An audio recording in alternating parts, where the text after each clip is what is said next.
berjumpa lagi bersama saya Sandro Jabrik Wong Ganteng Sakdonya. Mohon untuk tidak menyebutkan nama dan identitas dalam peromongan ini karena peromongan ini saya naikkan dalam konten YouTube. Gimana Mas? Oke, masih mau tanya aku. Oke, Boleh. itu kalau di notis majikan kira-kira hak yang didapat apa aja masih? Kenapa?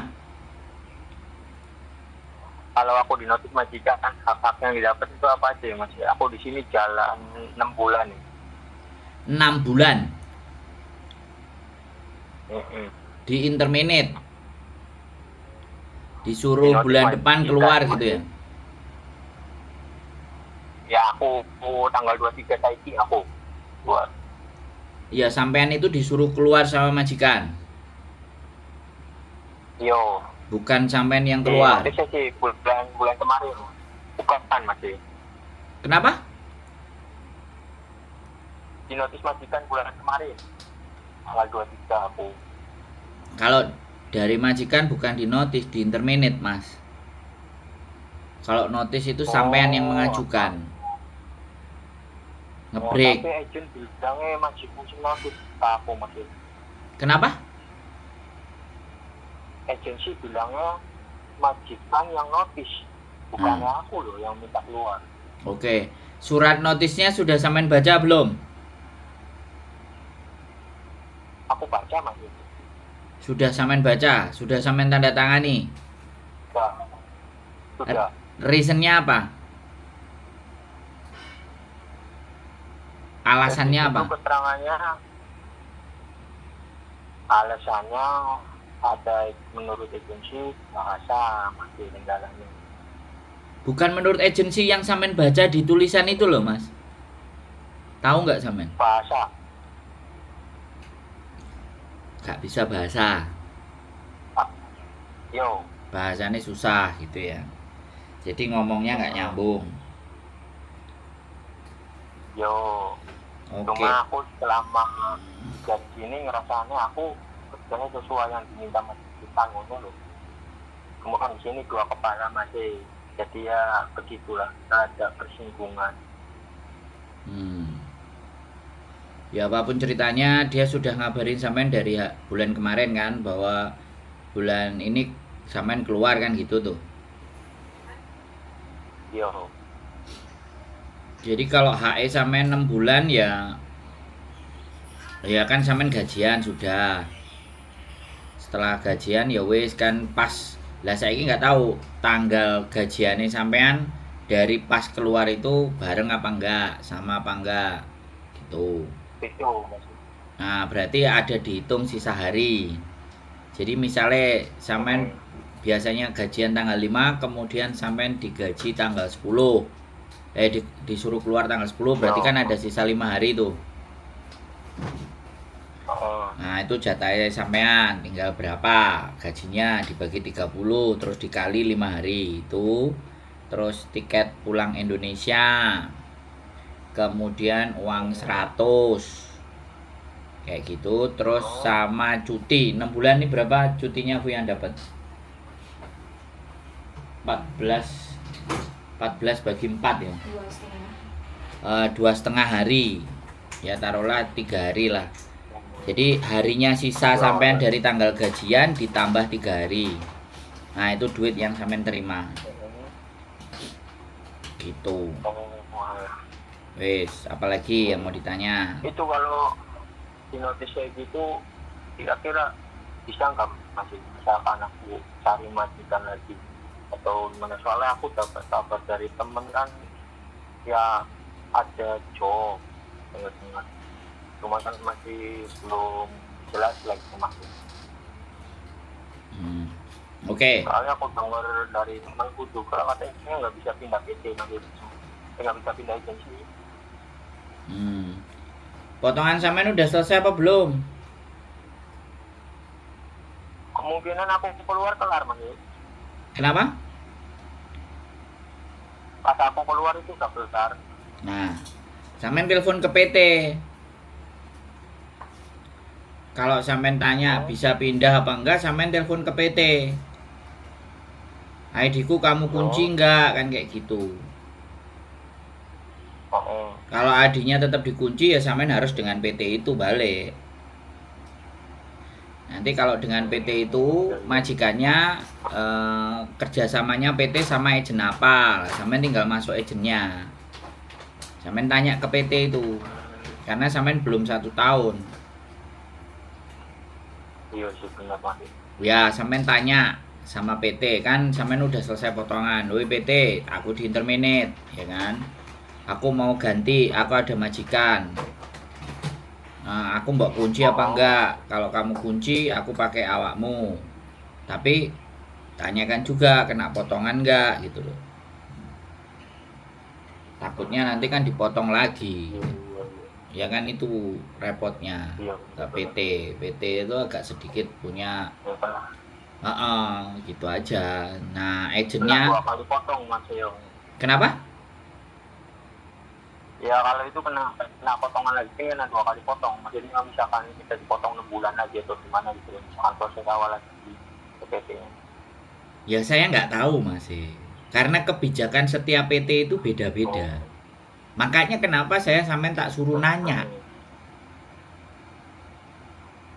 yo yo yo yo. Nah, sampai nanya ke mereka. Paham Mas. Nah, itu kembali juga ke dalam diri sampean, mau atau tidak. Kan gitu. Soalnya kan sekali lagi, data yang pegang itu KJRI sama PT. Apakah data sampean terkunci enggak? Nanti kalau agent baru atau PT baru misalnya sampean proses teman saya, lah ternyata nggak dibuka itu kuncinya. Yo, Lah kita harus bayar sama PT tadi karena dia itu sudah ibaratnya menguasai ID rekom sampean. Makanya sampean untuk tahunya dan tidaknya sampean harus bertanya sama PT.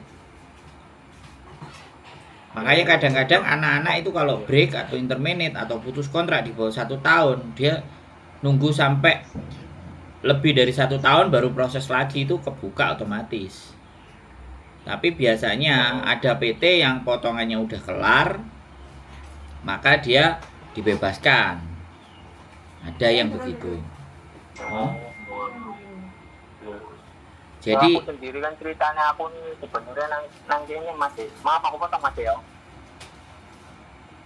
ya, Mas, ya maksud tuh sebenarnya kan aku sendiri kan ceritanya pas awal-awal aku anaknya nggak ke Hong Kong Mas ya. Ya tapi kan aku kan negara lain lah pada awal-awal itu. Nah aku mikir kan pas bojoku masih proses yang PT aku coba-coba lah. Berarti ikut-ikut ngelamar ada ibu cowok-cowoknya nanti aku coba ngelamar masuk. Nah aku proses terbang ke sini kan nggak nyampe sebulan kan. Langsung terbang banget. Aku mikir kan belajar bahasa juga aku gak sempat sama sih soalnya aku sempat di LPK juga tadinya itu kan rada-rada susah yang harusnya kan 4 bulan kan harusnya kita bisa belajar bahasa dulu kan minimal ya Mas ya. Nah ini kan enggak, aku beruntungnya posisinya langsung terbang juga karena aku mikir ya udah aku coba peruntunganku ke sini lah. Pas sampai sini ya aku mikir dia teman kerjaku ya baik toh gimana mau ngasih tahu aku kok ini nambah sini kok nambah susah ngono lho nambah itu kayak gak susah.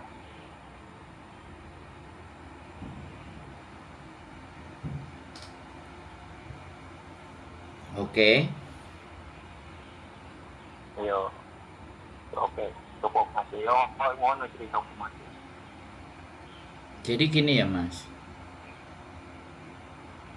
Eh, kalau sampean memaksa misalnya nggak mau menghubungi PT, ya kan, sampean proses dengan PT yang lain atau dengan agent yang berbeda, agentnya pasti akan ngasih tahu PT-nya, PT-nya pasti akan mencoba membuka ID online.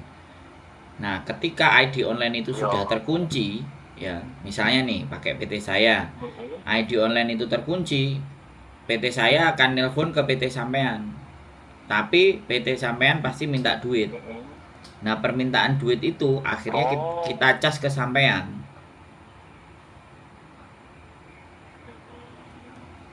Jadi kayak itu. Kalau datanya kebuka, kalau dicek sama PT datanya sudah kebuka, aman, ya sudah. Mungkin sampean akan potongan baru lagi di PT yang baru, misalnya kalau dengan proses dengan saya misalnya. Kalau sampean pulang dari Hongkong balik ke sini lagi, paling potongannya ya nggak sampai 6 bulan. 2 kali di 2,5 misalnya, kayak gitu. Jadi seperti itu. Tapi kalau sampean nanya sendiri sama mereka dan mereka belum keluar, berarti mereka masih ingin menguasai sampean. Karena ID-nya tercatat PT itu gitu. Nah, kalau sampean pingin terbebas gak mau dengan PT itu, sampean lapor BP2MI. Saya di interminate. Saya masuk ke PT lain ndak bisa. Sampean lapor pernyataan dari PT lain yang masih dikunci, sampean tinggal lapor ke BP2MI. Sampean laporkan potongan saya sudah selesai, kenapa kok data saya masih dikunci.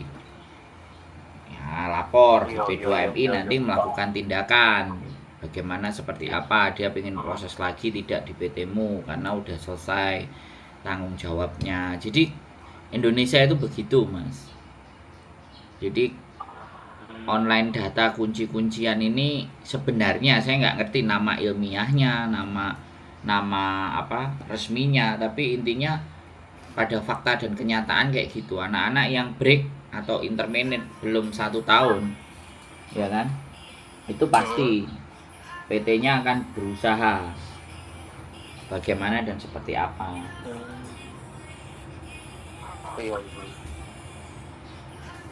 Berarti kuncinya ada di PT-nya ya, Mas? Ya pasti di PT-nya. Terus lagi pula kalau sampean dapat majikan itu, nah majikan itu mau nggak ikut PT-nya sampean, agennya sampean, atau dia punya agen sendiri. Kalau dia punya agen sendiri, ikuti aja. Nanti tinggal agennya akan nanya, bisa nggak gitu. Terus data sampean kan ditulis semuanya, terus dicek di Indonesia.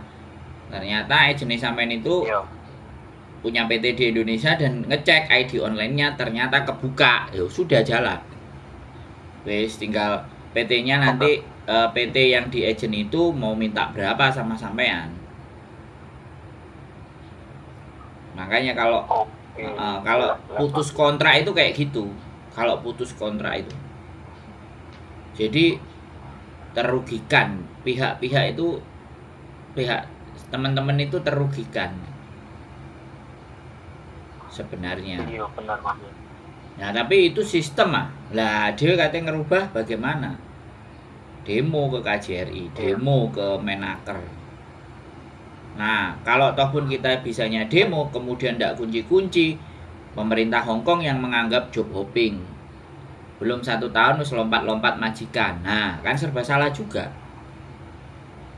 Nah kebijakan itu diterapkan kan karena Hongkong menganggap kalau belum kontrak nggak boleh pindah-pindah majikan, kan seperti itu. Nah sedangkan putus kontrak itu kadang majikan yang mau, bukan kita yang mau. Kadang kitanya ya mentalnya nggak kuat, jadi kayak gitu tuh, serba salah. Segala sesuatu udah mau nggak mau jatuhnya jadi apa namanya, kitanya yang merasa harus mau nggak mau harus berjuang. Di bawah kemarin aja ini temenku memproses anak 8 bulan di majikan. Ya sorry to say ya, agennya ini agen sebelah, ya kan, agennya kemarin yang viral, ya kan. Nah dia 8 bulan terus dia pengen ngebreak, ya kan. Ya, temanku lah, anggap aja itu temanku, kakak tertua lah intinya kan kayak gitu tuh. Nah jadi dia ngebreak, dia dapat majikan dari kita, kemudian kita memprosesnya lah, kok ada surat dari KJRI turun minta surat pernyataan dari PT yang lama, padahal anak itu masuk tidak ada potongan, dia bayar di depan. Nah dan itu 8 bulan kami juga memproses nih Mas, anak-anak break dan interminate. Makanya PT ku nanti berkoordinasi dengan PT-nya mbaknya itu yang lama. Nah, PT-nya mbaknya itu yang lama minta duit, ya mau nggak mau mbaknya yang harus nuntut sendiri ke PT itu atau BP2MI. Nah kayak gitu kan kerugiannya itu di kita Mas, karena agent Karena majikan sudah ngasih duit. Nah, pemerintah Indonesia itu di situ gitu loh.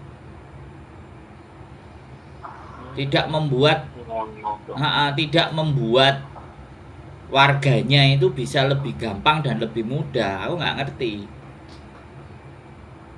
Ya udah, dia ibaratnya keluar dari satu majikan, masuk ke majikan baru, dan ada majikan baru yang mau, udah bebaskan aja. Tuh kayak Filipina. Indonesia nggak begitu, Mas. Iya, benar. Masih dipersulit lagi. Iya, benar. Nah itulah, makanya aku nggak ngerti juga gitu. Kenapa gitu loh? Karena ya memang sekali lagi mereka diskusi sama orang Hong Kong biar anak-anak nggak job hopping, biar nggak pindah-pindah. Sebulan, 2 bulan break, 3 bulan break kalau diberi kemudahan itu. Akhirnya agak dibikin kesulitan. Harus balik ke PT itu kalau dengan majikan itu. Lah dari situ menguntungkan pihak PT jatuhnya. Pokoknya dari sistem. Itu juga. Kenapa? Ya padahal itu juga kan bukan kemauan kita. Kan nanti kita berarti mau keluarkan itu kan kemauannya majikan toh. Kalau udah kayak gitu kan harusnya kan kita dipermudah toh, nggak dipersulit kan. Maksudnya kalau ya potongan udah kelar. Nah ya di situ yang saya sudah tidak bisa masuk.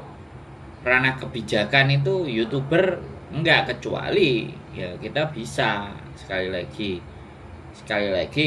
kita punya power dan kekuatan untuk mengkritisi sebuah kebijakan. Nah, subscriber cuma 11.000 kan, kekuatannya di mana?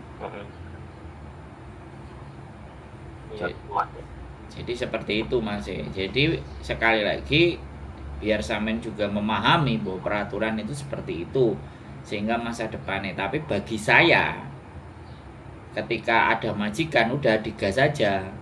Majikan itu mau pakai agennya sampean yang milih agen apa majikan itu punya agen sendiri. Kalau majikan itu punya agen sendiri, suruh tanya sama agennya apakah PT di Indonesia nya itu bisa apa enggak memprosesnya sampean. Itu persoalannya. Kalau sampean milih agennya aku dan majikannya mau, kita ketemu sama majikan, kita ngomong dulu sama PT di Indonesia, bisa nggak ini dibuka ID-nya. Kalau bisa dibuka, baru kita ngomong ke majikan, bisa proses gitu, biar nggak mengecewakan majikan. Nah, tapi ya begitu lagi. Berarti yang jelas. Kenapa?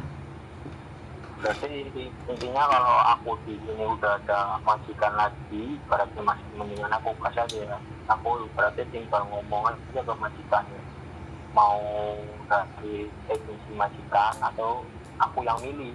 Iya, ya sampean tanya. Karena majikan juga kadang sensitif, ya kan, nggak percaya sama CC-nya, jadi dia punya orang kepercayaan sendiri kan begitu Mas.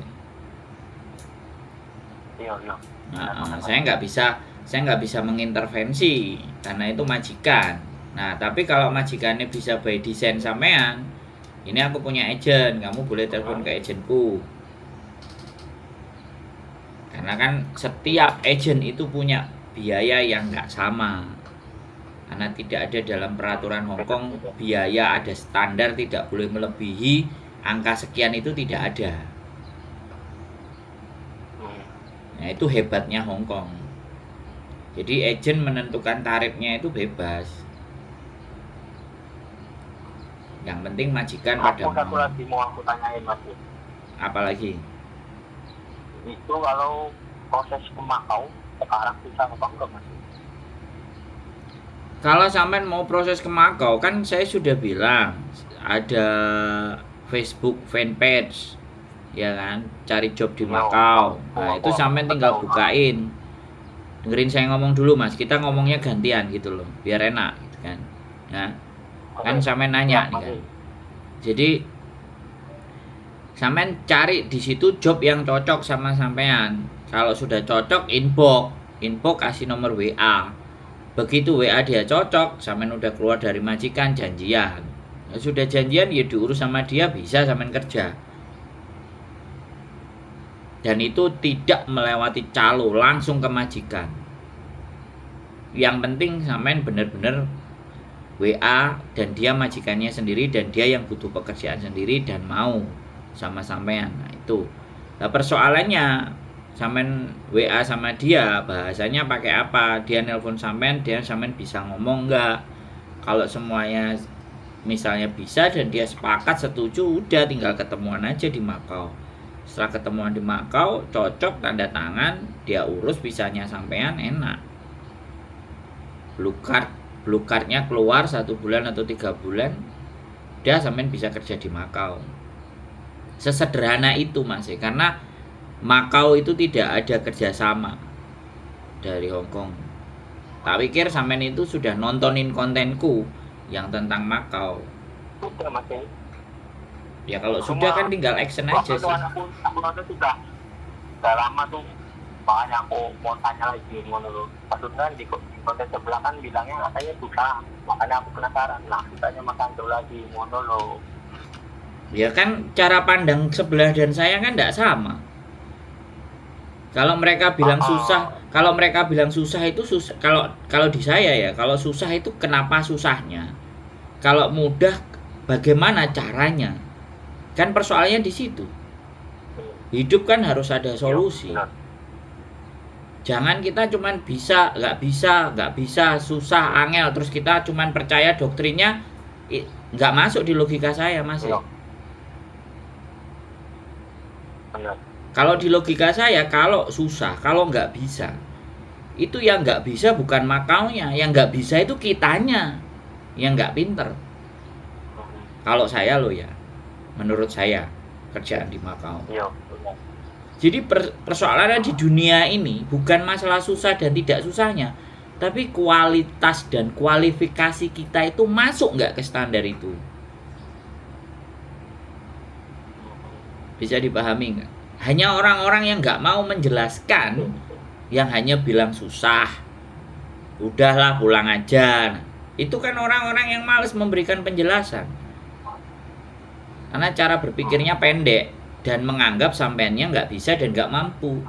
Sampai sebenarnya ada satu laki-laki juga yang kerja di Hong Kong itu gara-gara ingin membuktikan bahwa kata-kata dari channel sebelah itu bisa dia patahkan. Ternyata dia juga bisa kerja di Hong Kong. Cuman dia nggak mau di-up. Katanya mau ke Korea dulu, habis dari Korea. Kontraknya saya baca Mas. Kontraknya ditunjukin saya warnanya pink.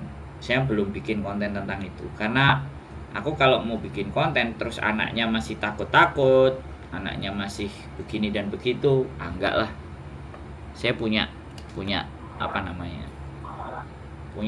daya berpikir yang berbeda. Nah itu yang menjadi pembeda antara konten saya dan konten sebelah dan konten yang lain-lain. Yang lain-lain ya sudah, kamu jangan kayak gini, kamu jangan kayak gitu. Itu doktrin Mas. Kalau saya bukan doktrin. Nah, kalau saya buka pikiran. Yang kamu mau bagaimana? Oh, caranya begini begitu. Kualifikasimu masuk enggak? Standarmu masuk enggak? Nah, itu jadinya orang akan berpikir toh. Ada yang kemarin juga ngomong ke saya, aku kalau ganti majikan, kalau di channel sebelah harus 1 tahun 8 bulan. Wong saya 8 bulan resign, 8 bulan break kontrak aja kita proses kok. Ya makanya kita tanyain. Anak itu kita tanyain, potonganmu berapa bulan? Potongan 6 bulan selesai apa enggak? Terus yang kedua, oh enggak, aku bayar di depan. Oh, kemungkinan bisa. Makanya masih kita harus dalemi dulu anaknya. Situasi dan keadaannya itu kita dalemi dulu. Itu kalau saya. Jadi enggak sekedar hanya bisa dan tidak, susah atau tidak. Nah, itu bukan ukuran buat saya. Ukuran bagi saya itu how to, bagaimana cara mencapainya, dan apakah diri kita itu mampu mencapai angka standar itu, gitu Mas. Ini lagi saya mikir ini karena company-company yang nggak besar, yang kecil itu ternyata bisa ngambil orang-orang dari Indonesia. Pabrik tahu, pabrik pakan ayam, kemudian eh, perawatan tanaman anggrek, itu sebenarnya bisa mengajukan orang Indonesia. Makanya ini lagi saya pikirkan, karena banyak sekali kan job-job cowok yang menipu lah, tapi kualifikasinya mereka untuk ngomong sama bahasa aja kesulitan ya piye. Makanya yang ex Taiwan yang sudah Mandarinnya lancar bisa masuk kualifikasi apa enggak, kan gitu aja. Yang biasanya di sana sudah pada kabur gitu kan, kaburan hidup di luar. Begitu ceritanya masih. Kalau sampean udah jelas, sampean sudah jelas kira-kira mau ngatur langkahnya, udah terasa. mau ngatur langkahnya sampean bagaimana, seperti apa, itu yang paling penting. Iya Mas, itu udah terang Mas. Berarti mulanya sekarang aku tinggal urusannya PT, gimana caranya kira-kira data aku nggak kekunci. Berarti kan aku tinggal konfirmasi ke PT nya kan. Siap, dikonfirmasi, ditanya sama majikannya maunya gimana dan seperti apa.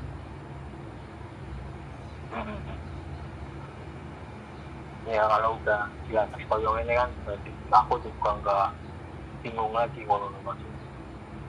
Berarti peraturan juga udah paham juga lah apa yang kita dapat kalau kita jadi notice atau kita dikeluarin majikan.